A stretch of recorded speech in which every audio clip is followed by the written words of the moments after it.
Work at this wood factory outside Istanbul hasn't stopped since shortly after the earthquakes hit earlier this month.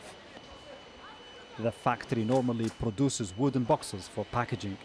Now it's entirely dedicated to the construction of wooden houses. The man behind the initiative, Atakan Çınar, is a survivor of the 1999 earthquake that killed 18,000 people in Turkey, including here in Kocaeli, Gebze, southeast of Istanbul. His house was destroyed and he spent weeks in a tent with family. The moment I heard about the earthquake, I remembered the 1999 earthquake. I thought about the kids who became orphans, the situation of people under the rubble. I have lived all those things myself. I really struggled. So as someone who has experienced that suffering, I started to think about how I can help those who've been affected. Atakan is building 200 houses from his own company income. But others are already offering to join the initiative. He's already received an order to build 500 more units to be similarly donated. The houses are shipped in pieces to be assembled later on, mainly in Hatay, one of the worst hit areas in southern Turkey. 150 volunteers have joined Atakan to build the units.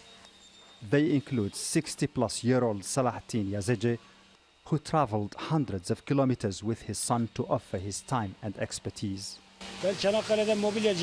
I am a carpenter from Çanakkale. I heard they were constructing wooden houses for earthquake survivors. I came to help with my son. We've been here for 20 days.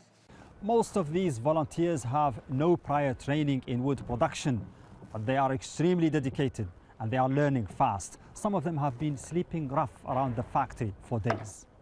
This young woman from Istanbul did more than just answer the call to join.